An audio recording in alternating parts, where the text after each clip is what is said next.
Good morning, everyone, or good afternoon, depending on where you're joining us from. We are going to be making a start in 1 minute. We just have a few lovely counselors who are logging into the platform. So I'm just going to give it another minute for people to log in and then we can make a start. Thank you.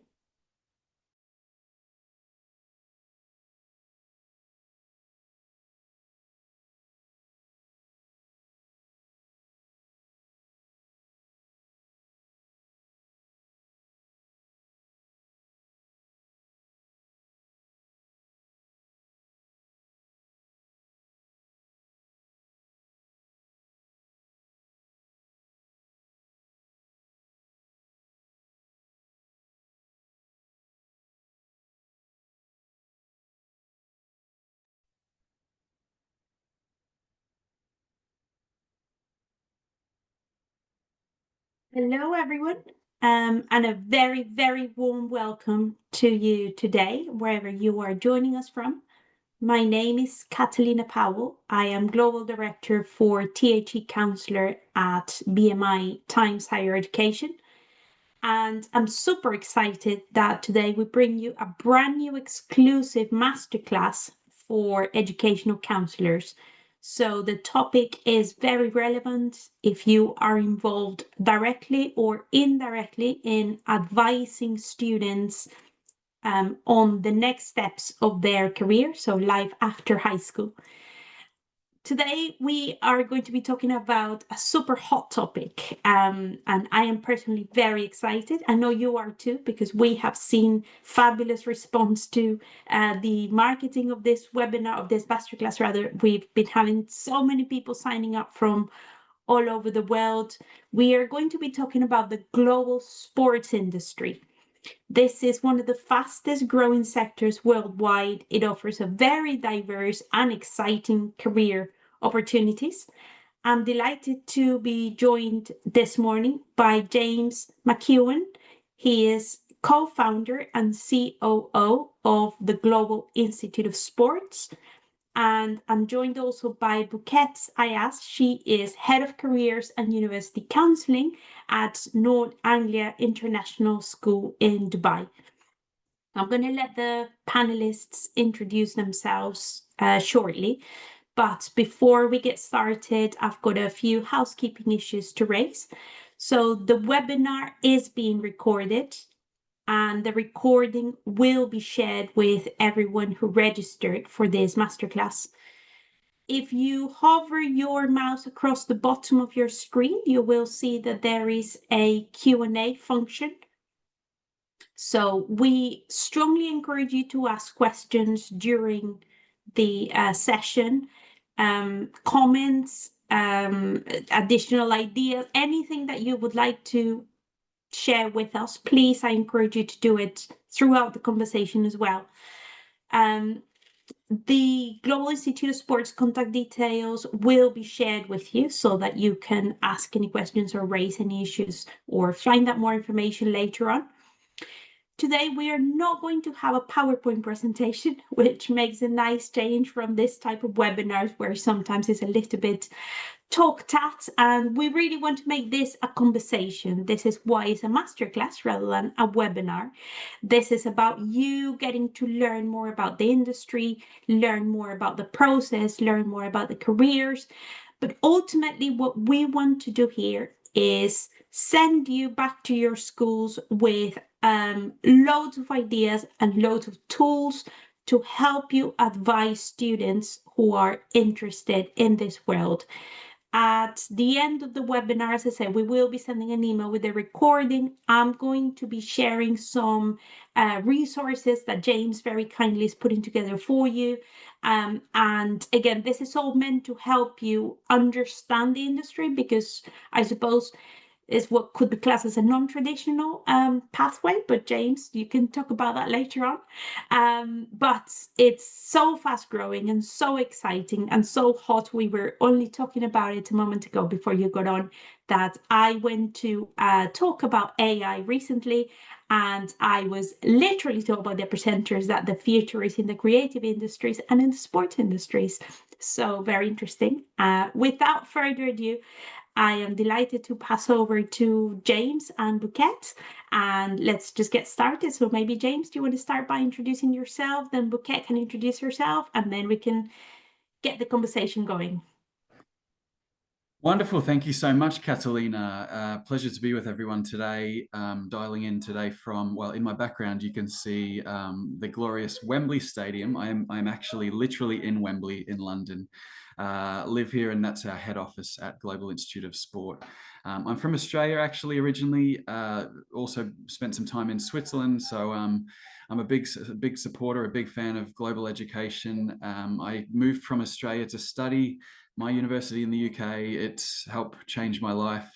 And I've always been a sports crazy man since I was a child. I think all Aussies are brought up as sports fans, it feels like. And I was lucky enough to study that at university, studied sports science, did a master's, and then forged my own career in sport. So I've had the pleasure of working in this field, worked in sports marketing roles for about a decade.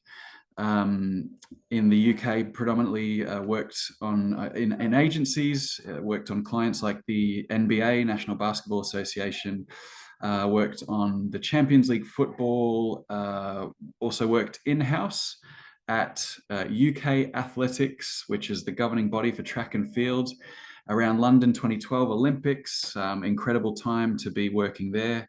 And then actually I transitioned into higher education from sport in 2014, and I'm now in that mix, that beautiful sweet spot of sport and higher education, and co-founded the Global Institute of Sport with my business partner Sharona Friedman.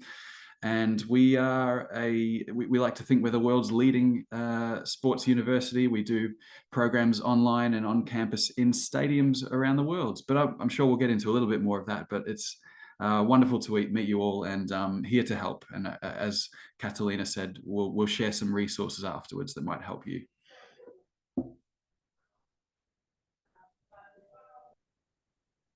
James, all right, now I guess. you. Okay, thank you. Hi, everyone. It's lovely to have you here. My name is Bouquet Ayaz. I am the head of university counseling at North England International School in Dubai. And I've been based in Dubai for quite some time, worked in multiple schools as a counselor.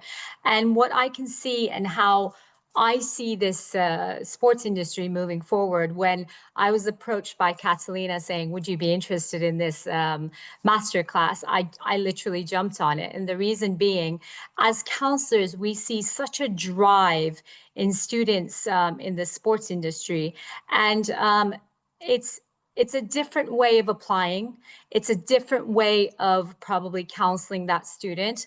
And to be able to do that, this masterclass is going to be the perfect place to be. And I just wanted to let you know that also, having been in this field for over 15 years, I can tell you that with what Catalina said, actually, that's how we started this today, of talking about AI. Creative industries and sports industries are definitely going to stay in the future. So today, let's talk about how we're going to help our students see this and create their futures together. Thank you so much for that introduction. And I think that last part leads nicely onto perhaps the first topic that we can start exploring, which is around this interest, this growing interest, this drive in the industry. So, James, maybe I'd like to bring you here to talk a little bit about what do you see is driving this growing interest around the world on the sports industry? Well, I think the first thing is, you might not know it, but sport is an absolutely massive industry in and of itself. Some estimates have it as more than a $2.5 trillion industry. There's one metric that says it's the 9th biggest industry in the world. I've seen other metrics that say it's a $600 billion industry. So depending on which piece of intel you use, it's a globally massive industry. There is an estimated 5 million jobs in sport around the world. a lot of those in North America, Europe, and growing job markets in the Middle East and Australia, and East Asia. But it's not something that I think it's something that's underestimated, because people see it as a hobby, and they perhaps don't know about how big the growth of sport is and the opportunities to work in sport. It's growing, again, some numbers, but it's growing at about 10% annually, the jobs market in sport. So it's a great industry to get your start in as a career. There are growing opportunities. And of course, it's becoming popular, not just because of the growth in opportunities in jobs, but everything day to day that we experience in entertainment platforms. People are understanding that this is a passion industry, kind of what you were saying earlier, Buket, about the creative and sports industries. They're all about you following your passions, and people want to watch sports shows, whether it's live sport or the growth of Netflix type based sports documentaries that I'm sure we've all watched one or two of them. And the ability to interact with sport highlights on your phone, the gamification of professional sport. It's something that there are so many opportunities to engage with, that it's more than just playing at recess or playing on a Saturday. It's all around us, and it's something that people get great pleasure and entertainment out of, engaging with sports. So a lot of reasons why it's growing, but one is that it is literally growing as an industry, but there are the entertainment platforms, the digital ways that you can interact with sport are all there nowadays. I'm sure many of you can think of examples of how sport plays a role in your or your students' lives. You mentioned something really interesting a moment ago, and it was around the different career options. And I think sometimes when you think about a career in sports, it's easy to pigeonhole into an athlete, right? Somebody who likes practicing a sport, then they want to become an athlete, they want to be professional, and then you think sports industry, career in sports, performing as an athlete, rather than the whole array that involves a career in sports. So it would be useful, maybe, James, if you could talk a little bit more about what those different careers look like. And I know we just touched a little bit on it, but maybe perhaps going a little bit more nitty gritty, what could that look like? Yeah, when you think of working in sport, I guess the first thing everyone thinks of is being an athlete, right? Which, it's a genuine career. A very small, lucky percentage of people get to be an actual athlete professionally.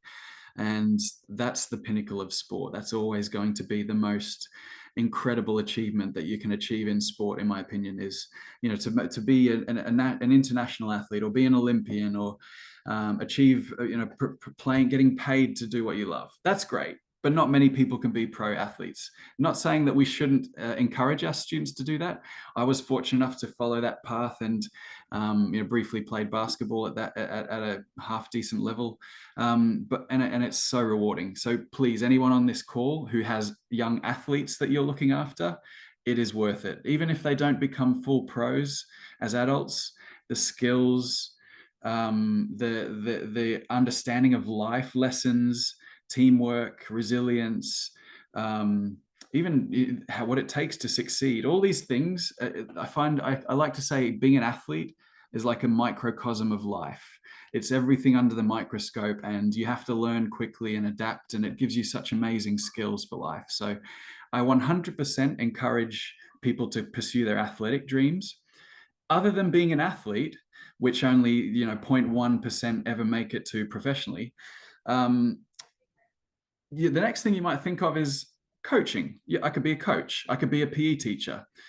Absolutely correct. Those are great, rewarding careers, and higher education can help you get qualified to be both of those. And actually, coaching nowadays, more and more coaches on the pitch, on the court, in the arena, have higher education behind them. Maybe 20, 30 years ago, you sort of retired as an athlete and you just naturally became a coach. But the coaching profession is more sophisticated now.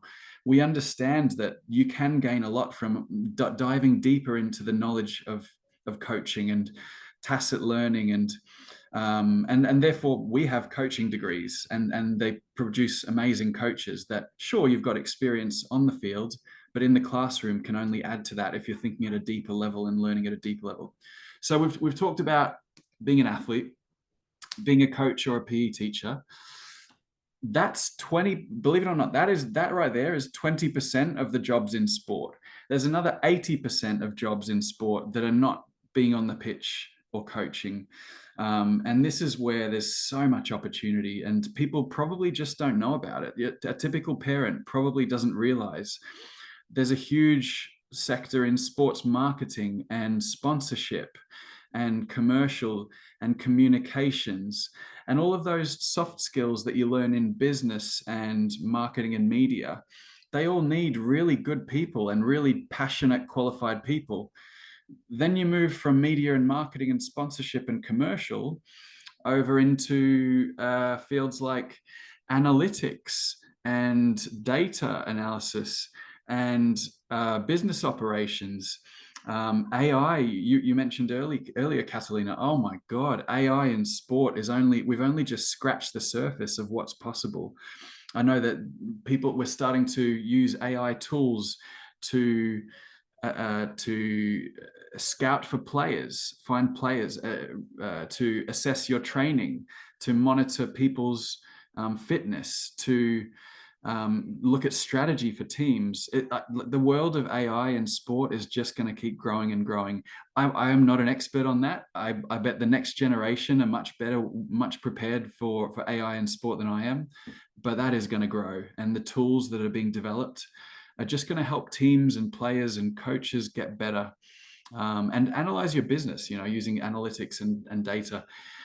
And all of these things I've just mentioned, by the way, I haven't mentioned the more physical type jobs like physiotherapist, doctor, sports medicine, sports psychology, all of these ones that are, all of these jobs I've just mentioned, they are transferable across sectors as well. So you might train in sports medicine or in sports business or sports marketing media. But if we see a lot of people, you might pivot careers or pivot sectors at some point. That's the beauty of all these jobs in sport. They are transferable, and maybe you've learned based in sport because it's more exciting, more interesting, but you could eventually transfer into the medical business or into car marketing. There's a huge amount of jobs out there. As I mentioned earlier, 5 million plus jobs in sport around the world.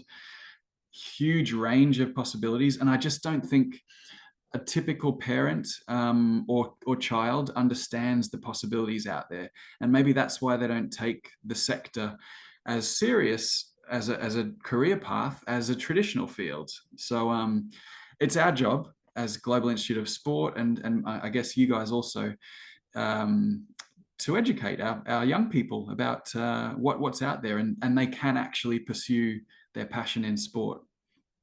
Sorry, it was quite a long answer there, but there's just so much to cover. It's amazing in sport. Absolutely. It's just fascinating hearing you speak. And I think this is a really nice point to bring Bouquet's voice into the conversation. We're talking about that conversation with the students, the conversation with the families. And we said a moment ago that sports degrees perhaps are seen as non-traditional for particularly certain communities that are kind of more traditional thinking about the professions. But in the context of these transferable skills, a growing industry, something that they can feel really passionate about, maybe perhaps, Bouquet, you can share a little bit with us your experience in framing those conversations and your experience in advising some of the students that are interested or have gone to study a career in the sports industry. Great, thank you, Catalina, and thank you, James, for the almost like building the foundation of our understanding why students should take up sports. Now, I think from what's happened from my side of the story is I can tell you that when we started having these discussions about sports and studying sports with students, it was mostly about, oh, I can get a sports scholarship, and that's why I'm doing sports. And then with that, I can study something else. But now it's almost like shifted. And I see that rather than just playing the game, I feel that students really want to build the industry. So I think that's where I'm seeing a lot of difference these days with our conversations with students. When they come and sit down, they're no longer saying, oh, I just want to play this sport and possibly get a scholarship, and then maybe later on be active in my lifestyle and maybe be a coach. Like you said, James, this has really shifted into what can I do to build this industry? And a lot of different ideas are coming up. I actually thought about one thing that I discussed recently with one of my sports applicants. I would say sports only. I tried not to say sports science because I think that's only one little angle we have. Nowadays, I'm seeing a lot of students come and talk about combining sports and business, combining sports and technology, and sports and AI, like you said. And they're trying to figure out where this will lead them. But I do see that the shift here is what they want to do is they already have the foundation of being resilient. They already know what it means to be purposeful, to lead with teamwork and real-time decision making in their hands, you know. So they've got that discipline there. So they now want to carry that discipline forward. I think that's what, as counselors, we should focus on, that this purposeful, competitive and approach that they've had for so long can now be channeled into something that's bigger and building the industry just like they want to. And in this case, I just want to give a very good example. I have a student who was really interested in sports and who was really interested in gaming as well. And as you said, James, this kind of came together and the student said, so why don't I then try to combine these the loves of my life, he said, and say, go into sports business, try to pick up something where I can do a little bit of minor in tech and innovation related fields, and then maybe build something for the esports industry. So we are saying, what we're seeing nowadays is sports is only going to be blended and combined with the industry out there, and especially the tech industry. And if I'm to name the 3 industries that we should talk to our students about when we're talking about sports is, I would say from my perspective, what I've been seeing and I've been helping students understand is sports can be easily blended with business, sports can be easily blended with media, and sports can be easily blended with technology. So if we can show our students these main areas where the blend can come out, we can then direct them into different fields, which is, I guess, definitely the future. Thank you so much, Bouquet. And maybe James, perhaps you might want to comment a little bit around, you know, long-term career pathways, the worries about financial stability, which many parents have. And I know this is an incredibly hot topic when counselors are talking to families about, you know, what options to choose. Yeah, I guess everyone is, you know, nervous in some respects because they don't know what the career path is, and in some ways it is a little non-traditional, but not so much. I think, first of all, the data shows that graduate salaries from sports graduates who enter the sports jobs market are pretty typical of industries like a marketing or an event manager. We're looking at sort of around the 50,000 US range for, you know, in certain countries as a graduate salary, which is absolutely fine for starting your career. It's a really healthy place to be. It's not like you're going to be working for, you know, $5 an hour down at the leisure center. It's a genuine, strong career pathway in terms of graduate salaries and graduate job options. I'd say also that it depends which field you want to go into. We've got countless examples of graduates working in community coach. If you want to be on the grass, on the field, on the pitch, on the in the arena. We've got countless examples of people going into community coaching roles or academies within sports, professional sports clubs roles, sports development roles in the community.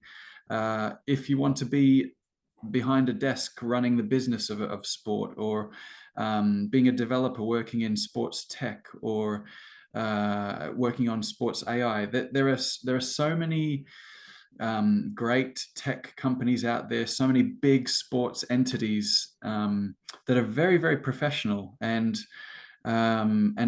it just takes a little bit of searching in your local area, in the country that you're in, to find the leading sports companies.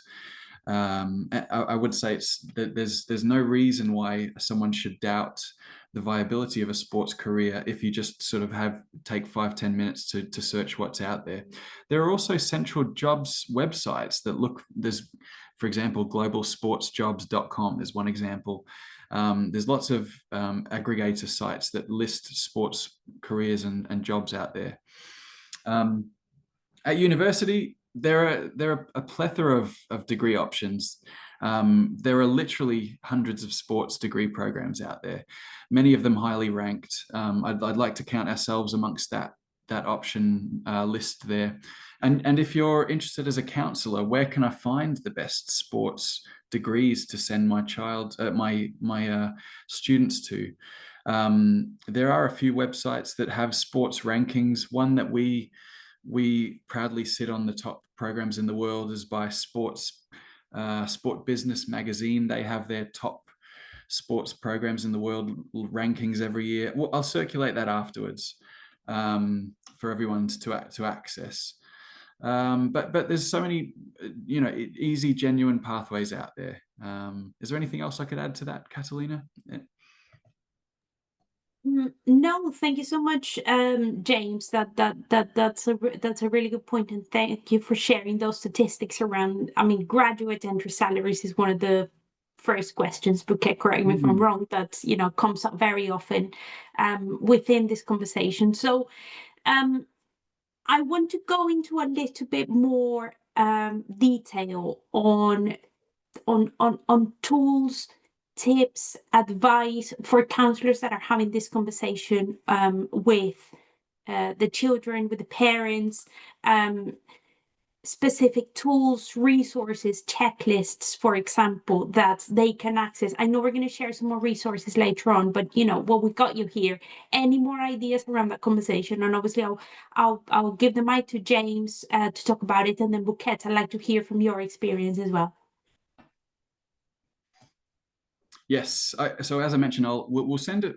I would like to think we can be a resource for you. So, not just that we'll send a presentation out around after this, but we'd love to hear from anyone who wants for us to speak to any of your students, or we have a bit of a presentation we'd be happy to roll out to your schools, if that's helpful at all.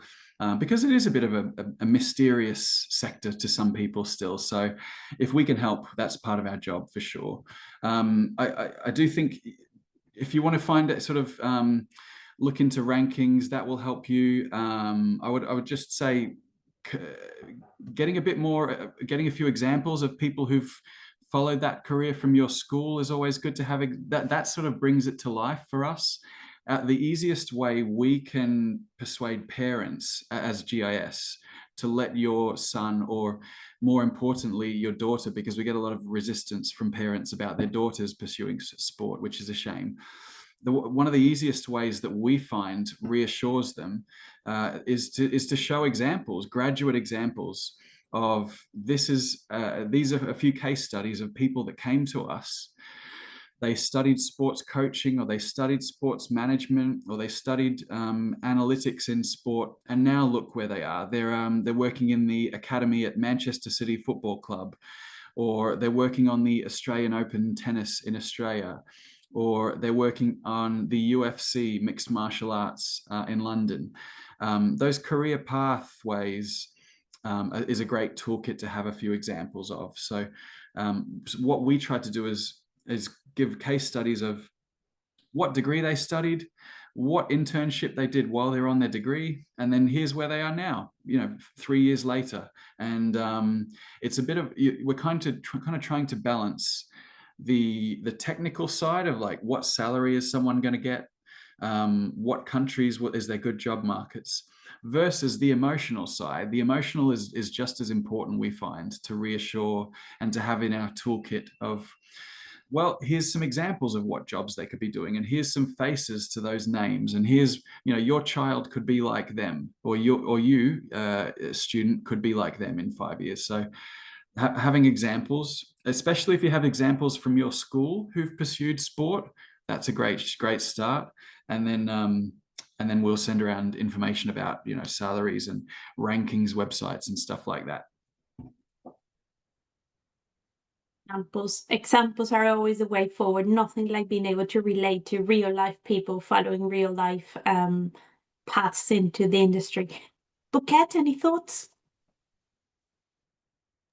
So I think I unmuted. Okay, yes. So I would probably say that we really need to focus on the evolving careers.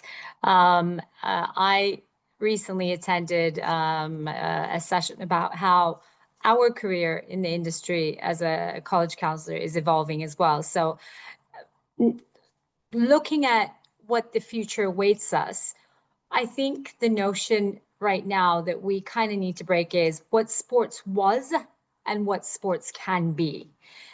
If we can focus on that with our parents, I think that's what is going to hit our target, as in helping the student and the parents be able to see the future.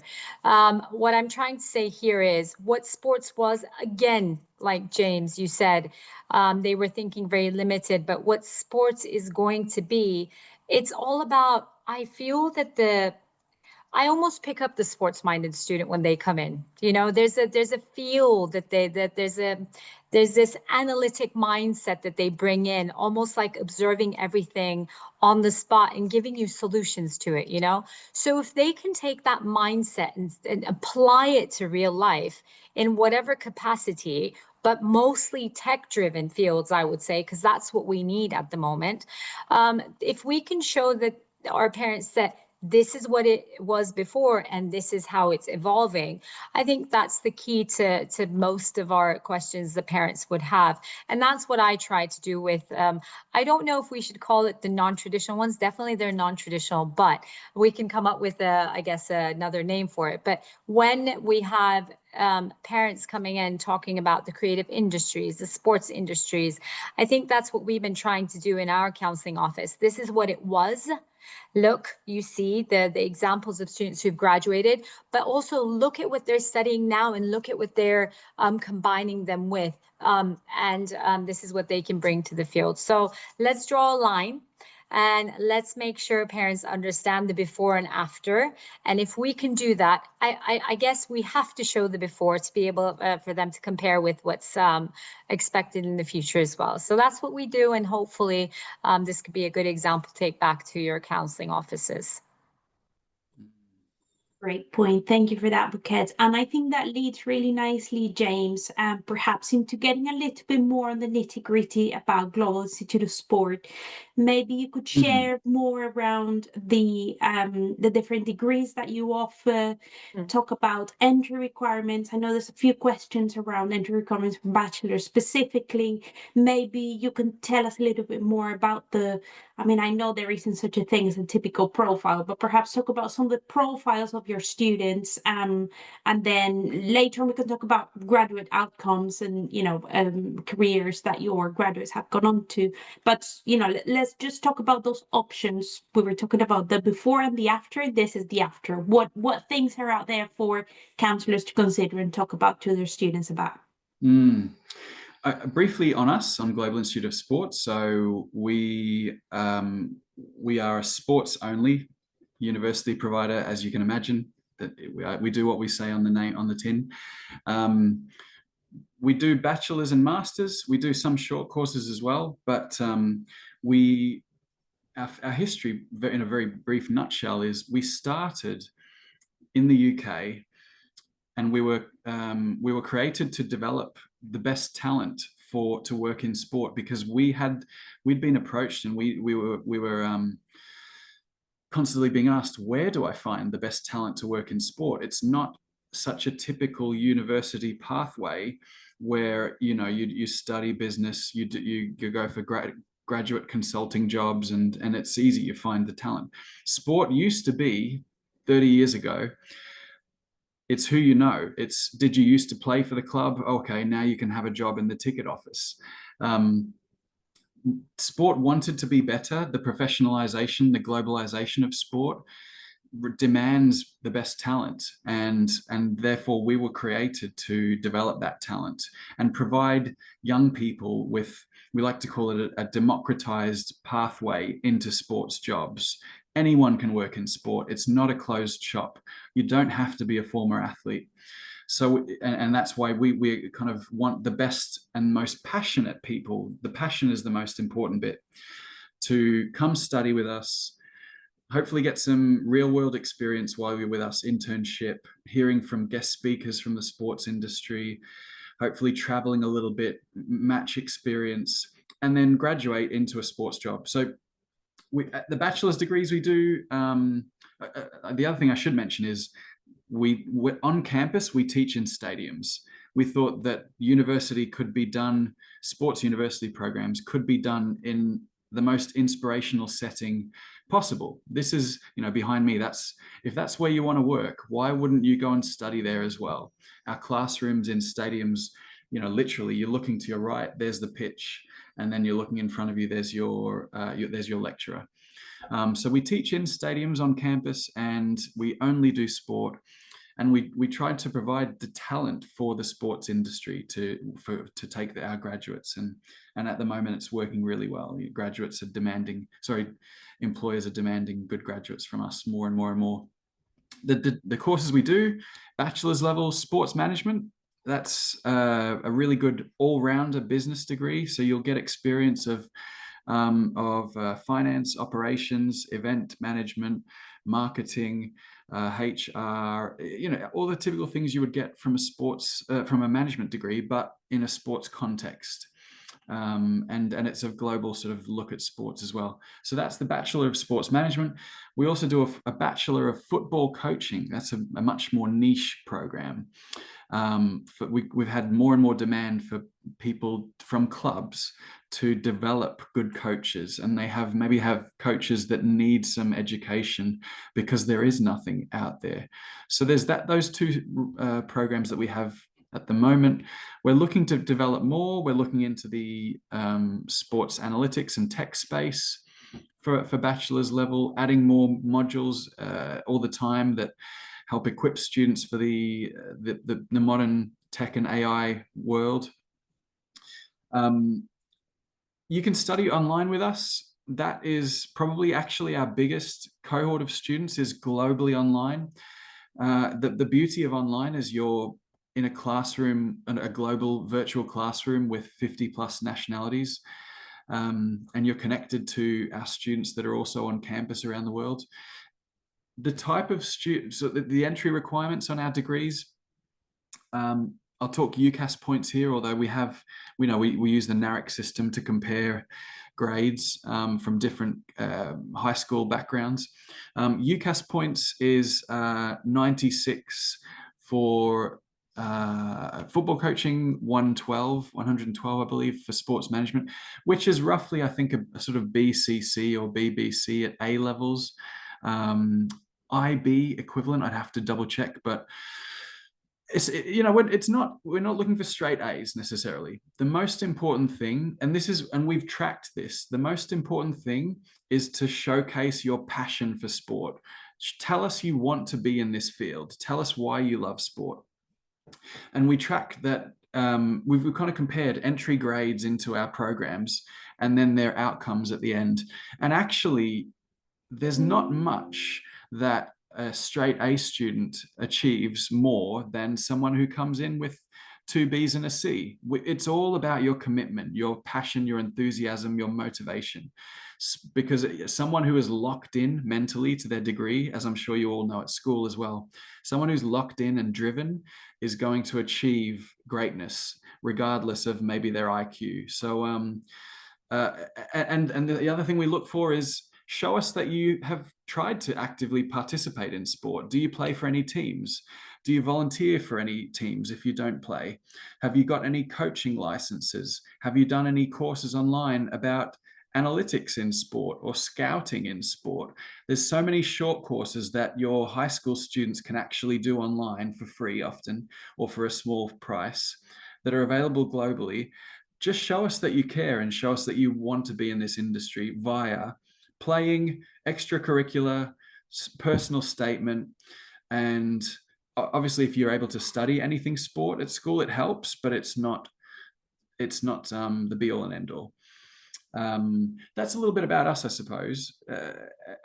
Would you like me to say anything more about your sort of the wider sports opportunities around the world? I suppose I should flag, so our campuses, other than studying online, we are introducing on-campus study at undergraduate level in 2027. So we have UK. You can study in London, in Wembley, online on campus. 2027, we're going to have bachelor's programs in Toronto and in Sydney as well. So if you're thinking of Australia, if you're thinking of North America or the UK, we have sort of bachelor options on campus. And again, you're going to be studying in a stadium part of the time, partly in a typical classroom, partly in a stadium. So in Toronto, it's the National Soccer Stadium, BMO Field. In Australia, it's in the Sydney Cricket Ground, which is a cool historic stadium right next to the city centre. So that's what we do. And we are growing. That's why I say we're introducing more campus space options. So if you're thinking of students for 26, 27, beyond, whether it's online, whether it's on campus on those 3 different continents, we hopefully have an option for you. We also encourage, when a student is studying with us, to take a study tour. We facilitate study tours, sports study tours, 4 times a year to our different campuses. So if you come study a bachelor's with GIS, and you might be studying online, you can go to Toronto for a week of sports immersive experiences. You can go to Australia for a week of immersive sports experiences, or London or Miami. So we just genuinely believe in global experiences and learning from different continents, learning from different sports, and taking those skills and those knowledge, that knowledge back to your home country and being the best employee you can. Ultimately, it'll set you up better for your future. And the data shows that, by the way. There's some great research. I think it's actually from Times Higher, which says that anyone who's had a study abroad experience during their higher education has on average a 15% higher graduate salary within 5 years of graduating. So these learnings, these global experiences that we try to facilitate, and the network that we bring you from around the world, it really does hopefully translate into a better future for our graduates. I can't remember if there was anything else on your question there, Catalina, that you were asking about. I think that was a great insight into your program. So thank you very much for that, James. The only thing that I was asking you that we didn't cover was around the profile of the students that come to Global Institute of Sport. I'll try to keep it short because I know I've been rambling along for the last couple of answers. So they love sport. That is the one consistent thing. You know when they walk into your office, as Bouquet was saying earlier, that this person has something about them and they love sport. Everyone who comes to us loves sport, and that helps them achieve because they're engaged with what they're learning. We take probably about a third of our students are athletes of some form, and they're still playing while they study. So they might be high performing runners or cyclists or footballers. They want to continue that while they're studying. Our courses are quite flexible. We full-time bachelors, we only do 2 days of teaching a week so that you can have the majority of your week to focus on your training or work part-time work job, or some people, mature students, have a family, etc. And we try to timetable so that you can base your career around that. And the fact that we have online means athletes can train and play anywhere in the world, but still do their degree if they wish to be online. So a third of our students are athletes. A third of them have some kind of, I suppose more at the postgraduate level, have some experience in sport already, and they want to get to sort of take that step up in the rank in their career. And then the other third have no experience in sport except they love it and they want to get into sport. So it's quite a mix, but it's a beautiful mix. And I think we are a pathway for anyone to try and get that career in sport at the end of the day. Thank you so much, James. That leads quite nicely to one of the questions that we have on the chat, which is around the jobs that could potentially be done remotely. And it's really interesting that the experience that your students will have of this very independent work as well, remote learning, moving around, you were talking about the global exposure. How does that translate in terms of the global jobs market, opportunities perhaps to work remotely, perhaps opportunities to work in blended scenarios? First of all, I'll just acknowledge it does help to be in one of the big sports countries in the world. So there are 500,000 jobs in sport in the UK. There are, I think, 2 million in Europe. I think there are 1.5 million in the US. There is a massive investment into sport in the Middle East, as we all come. Anyone who's living there or has been, watching the sports news, the sports world develop. Saudi, Qatar, UAE, massive investment in sport, and the World Cup is coming to Saudi in 2034. It was in Qatar in 2022. There's rumors the Olympics might be in the Middle East or Asia in the 2030s. So these are burgeoning markets, massive opportunities. Australia is massive for jobs, has about 200,000 sports jobs. Certain cities across Asia do as well. Aside from that, so great, if you're in a big sports country with sports jobs, awesome. If not, more and more jobs are becoming virtual in sport. There are some that you have to be with the team on the pitch, traveling, etc. But we are finding we're being approached by sports clubs around the world to do virtual scouting and analysis jobs, data analysis, recruitment of players, recruitment for teams. We have exclusive relationships with a football club in Jamaica and a football club in Belgium. They just want the best minds, our students, to help their club, and it can be done remotely. Tech, AI development, even sort of business development jobs. We as a company, GIS, even, I know we're sort of higher education, but we're also straddling sport. We have staff on 3 continents, and I think this is the way of the world. You sort of just have to be a bit proactive if you want to live somewhere that doesn't have a city that doesn't have the biggest professional sports market, and reach out to clubs or look for virtual roles. They're growing. I promise you that you can forge an amazing career in sport in a virtual capacity. Although I do recommend always stay in touch with sport. Go to your local clubs, go to matches, travel to see big events if you can. There's nothing like experiencing it real and live. Thank you for that, James. Buket, any thoughts around the growing sports industry and the interest in the Middle East? Yes, we're seeing a lot of students talk about the flexibility of careers that it's bringing. And for that, I was doing my own little research in the background of my previous students having gone through the sports industry. And I saw that some of them actually started working through, I actually just highlighted it, they have worked in the industry as app product managers business for certain sports companies. And they've also, interestingly, one of my sports science students then studied materials science on top of that, and went into developing the soles of the shoes that we commonly wear, you know, the Sambas.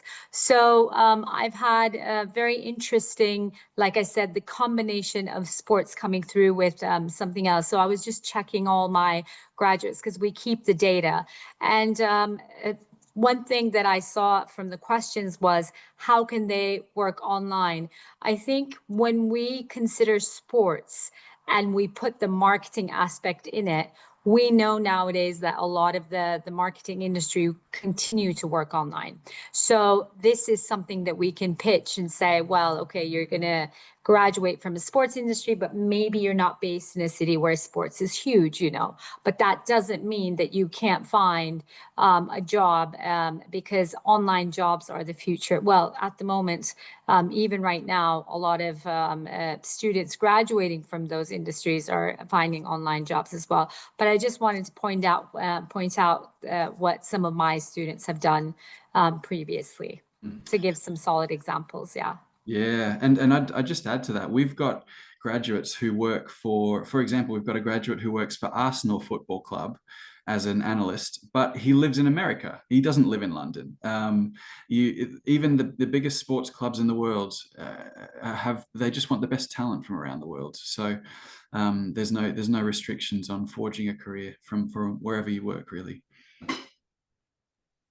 Thank you very much for that. And in that same respect, James, perhaps do you want to talk a little bit more about the career readiness of your graduates and around the connections that you can help them forge for perhaps finding some of those jobs that we're talking about? Yeah, we're all about career readiness, and I think that's what we all believe in as our career jobs ourselves, our pathways. We have a sort of three-pronged strategy.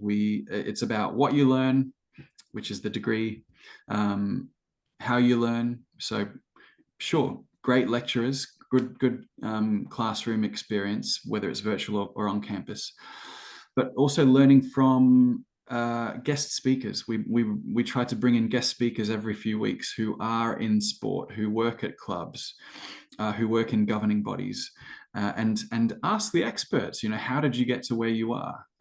What does it take to make it in your sector? So we try to provide opportunities to meet those who've already done it, the guest speakers, and then work placements, internships. We're big believers in that.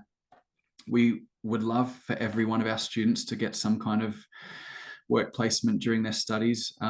It's partly up to the student. The student has to be proactive and want to be working.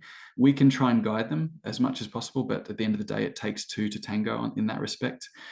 And actually, some of our modules on some of our programs are a work-based learning module. I think you're seeing more and more universities pivot to have work-based learning modules as part of their degree. So that what you learn, how you learn, and then where you learn. So where you learn is in inspiring classrooms, being surrounded by people from the sports industry, doing their business every day. Or if you're online, we try to bring you on study tours to our locations around the world. Our model has worked really well so far. So that what you learn, how you learn, where you learn, it's resulted in amazing graduate stats. And that's the number one thing we're proud of. It's the number one thing we monitor every year. How many of our graduates get jobs and how many are in sport? The latest, the 2024 graduate data from our university was 99% have a job within 9 months, job or further education, and 79% are working in sport. So we're really proud of that. It's tough. It's a very competitive field, sport. A lot of people want those jobs, and the fact that 4 out of 5 of our graduates are working in sport within 9 months is something that's the statistic we want to keep really high. So it's working. Career readiness, we're all about it, and we've got a careers team. They're amazing. They provide counselling services typical things that you would expect of a university: CV writing, interview techniques, workshops. We have short courses we open up to students. We're members of LinkedIn Learning, for example. But all the classic things, but with a sports twist on it. We've also got a sports advisory board who tell us, 36 people around the world who tell us what's the latest skills, trends, job emerging markets. So yeah, we think we're doing pretty well so far, and we're all about career readiness. Every university should be these days. Thank you, James. That leads very nicely into one of the questions that we have, which you started touching on, particularly the context of how competitive jobs are, and the hunger for people to work in the sports industry. So the question is, can you clarify what would be the difference between an individual who is doing some form of management in the sports industry, who studied sports management, and someone who did a traditional management degree? Well, the beauty of studying sports management is you're learning everything, that the techniques, the basics of management. Let's just call it management, but in a sports context. You can, and as I said earlier, it's transferable. A third of the people who come study with us actually don't have much of a sports background. They just want to be learning in the context of sport.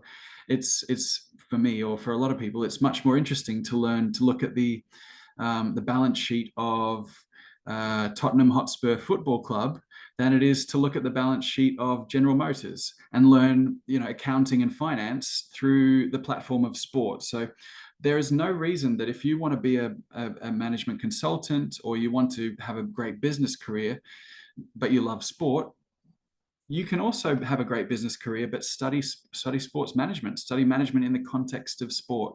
So that's what we try and reiterate, especially to parents. Just because you're studying sports management doesn't mean that at a given point in your life, you can't take those skills and work in a different sector. It's all the same fundamentals. It's just wrapped in the examples in the context of sport, which actually might help your son or daughter engage more. So that's my kind of guidance to anyone who has that particular question about management versus sports management. Thank you, James. I have a couple of questions as well regarding athletes in particular.